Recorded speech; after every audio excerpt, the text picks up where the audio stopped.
The discovery that some 800 babies had died at a former mother and baby home run by the nuns in Ireland, and that their bodies had been put in unmarked and horribly inappropriate graves, shocked the world. It's a sewage tank. Why are there children buried in a sewage area? The religious orders are back in the spotlight. The government has called an inquiry, the sixth into what went on behind convent walls. They won't inquire properly because I know what the government are like. The report last year into the Magdalene Laundries, run by the nuns, was a whitewash, say the survivors. They took my life, they took my human rights, they took my hair, they took my clothes, they took my name, and they also took my daughter, which was the worst of all. The survivors want the new inquiry to also look into their story and for the nuns to be held to account. All I wanted was, please, somebody to give me an apology for what happened to me. Will this latest inquiry tell the whole truth of the suffering of those put in the care of the nuns?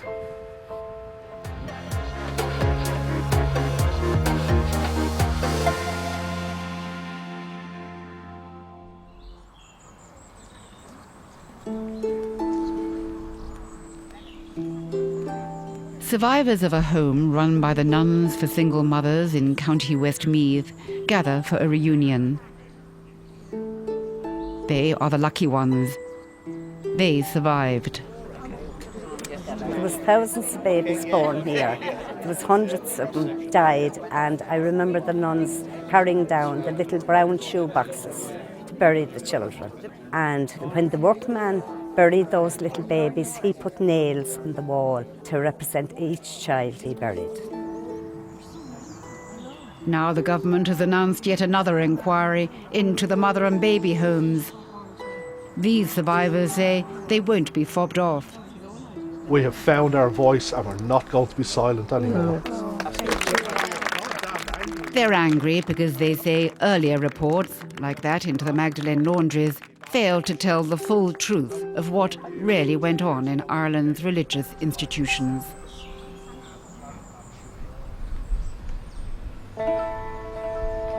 Questions began to be asked when, back in the early 1990s, the nuns who owned the vast High Park convent in Dublin wanted to sell the land where now there's a car park.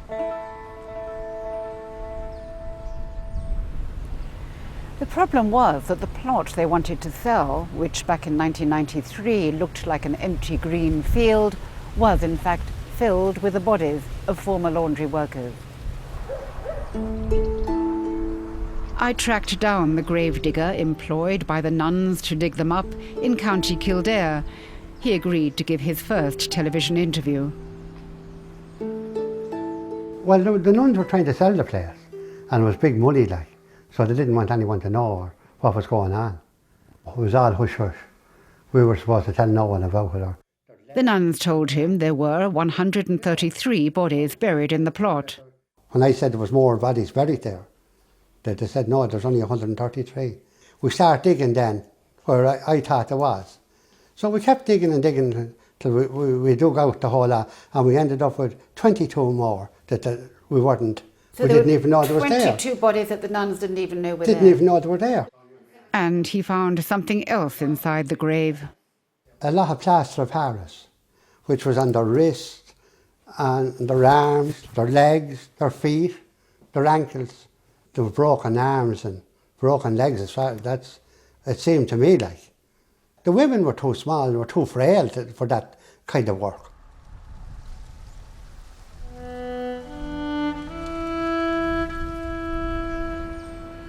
There was shock at the story of unrecorded burials and corpses with broken limbs. People began to ask what had been going on in the laundries. The few pictures that exist give a rose-tinted view. No sign here of the crippling work described by survivors. Thousands of women and girls were sent to work unpaid to a network of laundries all over Ireland. They were sent by the state, by their parents, by local priests, and if they were orphans, by the nuns.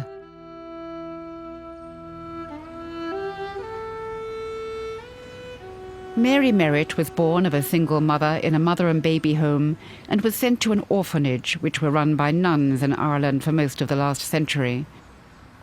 One day when she was 11, she was so hungry she took an apple from an orchard. She was sent to work in a laundry in Dublin.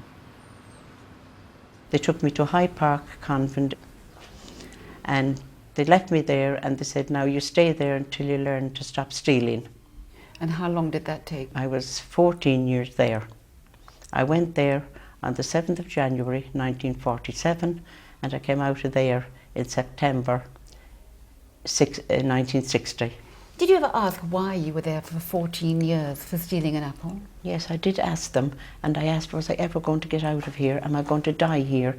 Because some of the women had been there for 56 or 57 years, and I thought, am I going to be the same, and I'm going to have to die in this place? One of my jobs was to help to lay out the women when they died. I was happy to do it, because at least these women were getting out of the laundry and their suffering were over.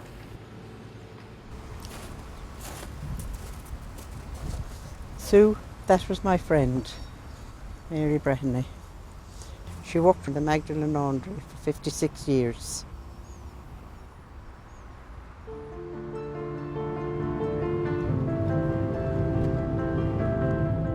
I moved on to Waterford, where I learned you didn't have to steal an apple to get sent to a laundry.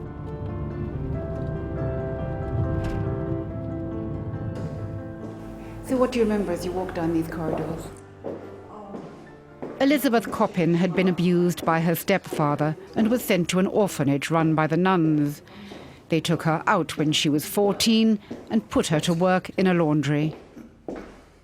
The first Magdalene Laundry I was in, it was a nightmare. You worked from 8 in the morning till 6 at night, every day except for Sunday and bank holidays. Oh my God. You know what? This brings back so much memories. It's changed and yet it's the same. We used to have to go to confession once a week here. The priest would sit in here and we would go in here to tell the sins that we never had. I mean, what sins would you commit anyway? You didn't have time? No, you wouldn't have time to sin. If anything, they were committing the sin against, they were torturing us. They were the sinners, not us. This is where we came every single day for Mass, the Magdalene women and girls. We had to come here, even if we were sick or not. I mean, you just had to. As more such stories come to light, the more the Irish public demand to know how this catalogue of arbitrary detention and slave labour was allowed to go on until the last of the laundries closed in the 1990s.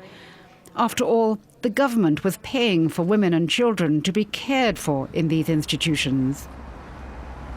It was when the United Nations Committee on Torture called for an investigation that the government here agreed to an inquiry, but with the narrow remit of looking into state involvement into the running of the Magdalene Laundries.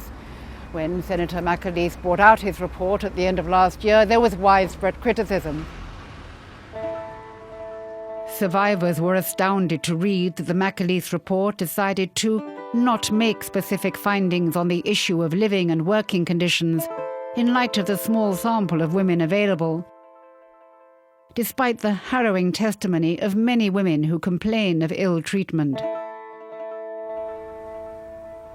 Elizabeth told the inquiry she was put into a punishment cell at a laundry in Cork after wrongly being accused of stealing sweets.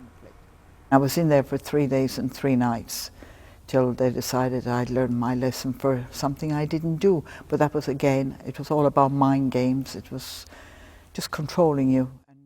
When Elizabeth tried to run away, she was sent to another laundry with an even stricter regime. They shaved my head and I had to wear a uniform. So straight away your identity is taken because my name is changed, my hair is cut and I'm not wearing my own clothes. And I'm stuck in there and I have to answer to the name Enda, which is a man's name. So how do you cope with that at that age? Why do you think they did that? Just to dehumanise me, to make me feel nothing in society.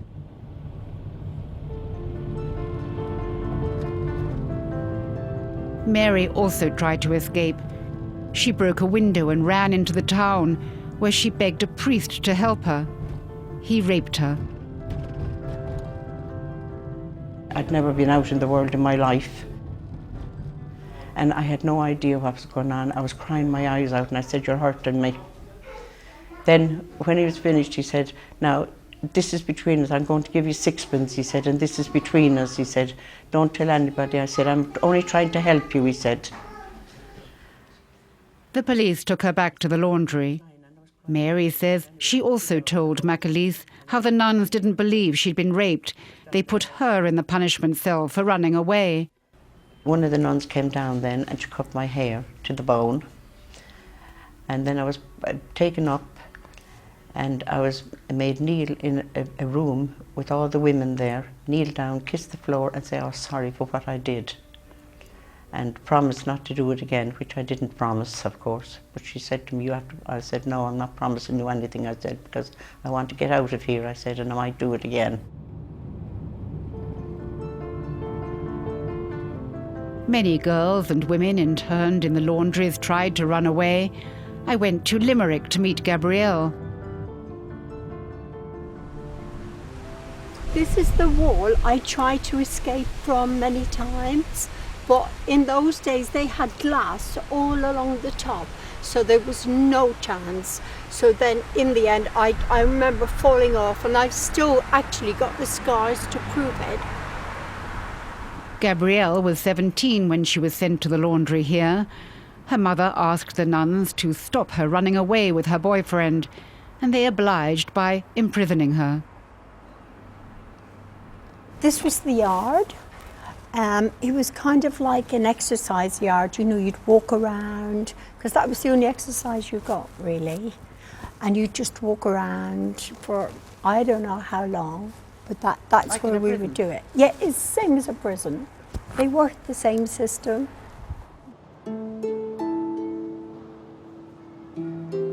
Gabrielle didn't do the laundry. She was put to unpaid work, making the famous Limerick lace now on display in the City Museum. We would be making lace from 9 in the morning till 6 at night.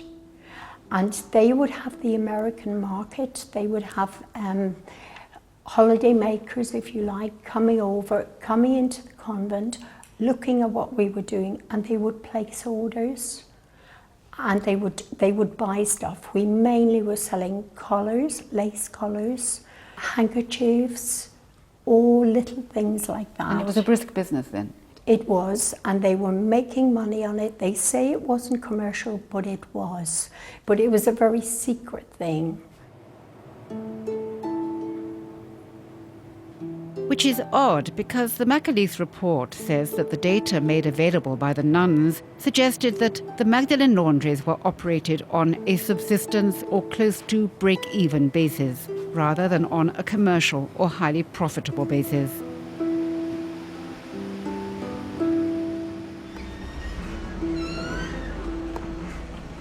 The nuns are famously secretive about money, but their old ledgers can turn up in the strangest places. A publican here in Limerick bought a job lot of old furniture from the laundry when it closed and found 4 ledgers dating back to the 1950s. Do you get many people asking to look at them? I don't know. Pages and pages of private individuals here, hundreds of them. And here the bigger clients, colleges, churches, the Stella restaurant, the Bedford Hotel, the Railway Hotel, and here the Limerick Lawn Tennis Club. There wasn't much going on in Limerick where the nuns weren't doing the washing for them. I found a more recent ledger from 1980 in a museum in Dublin. It's from the High Park Laundry where Mary worked. It reveals even bigger clients, including government contracts. We have here the airport, one of the country's main train stations, airlines, government departments like the Department of Fisheries. There are hotels, private individuals, convents and seminaries. No wonder trade unions and commercial laundries complained at the time. They were competing against the nuns, whose overheads didn't include wages. They had free, forced labour. And for how long were the women forced to work? According to the McAleese report, the average or median duration of stay in the laundries was approximately 7 months. By comparing headstones with electoral rolls, Claire McGetterick discovered that for one 10-year period, most women at the High Park Laundry were there for a minimum of 8 years. We've looked at electoral registers, for example, from 1954 to 64, and looking at High Park in particular, we've been able to show that at least 46% of these women from 1954 to 64 never got out. Also, you've got a woman in Limerick who spent 74 years. In 1911, we've got her there at 18 years of age. So, you know, again, it tells a completely different story to that of the McAleese report. And the way the figures are presented is frankly misleading and is not respectful of the lived experience of these women. And as if to confirm her point, I stumble upon a newly dug grave for a former laundry worker due to be buried the next day. Like these women, she went from working in the laundry to living in the convent. Another example of how the McAleese inquiry was less than thorough with the figures. They counted as workers in the Magdalene Laundries only those who were there when they shut down, forgetting that hundreds have become so institutionalized that they never left. They were there still under the care of the nuns when they died.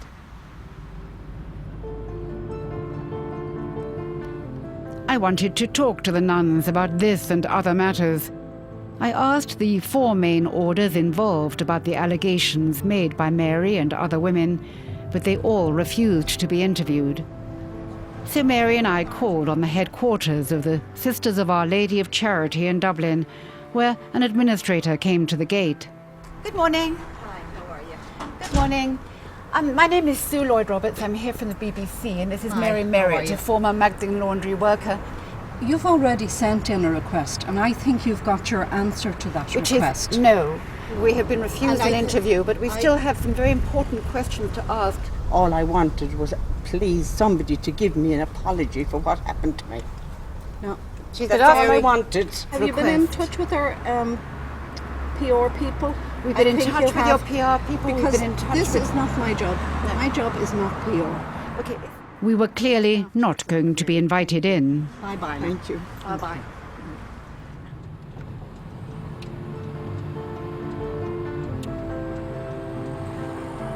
Mary and other survivors are getting compensation from the government for time served in the Magdalene Laundries, but they feel betrayed by the report. Senator McAleese turned down my request for an interview. However, the government has apologised, and I was invited to meet Ireland's Deputy Prime Minister, who was herself born to a single mother and put up for adoption by the nuns. Her mother died before she managed to find her. You know, I recall sitting in kitchens in rural areas of Ireland and women crying and just saying to me, and they had known my birth mother, my birth father, and saying, but things were so different then, it was just so difficult, it was impossible. When I speak to these women, what they want is the truth to be told.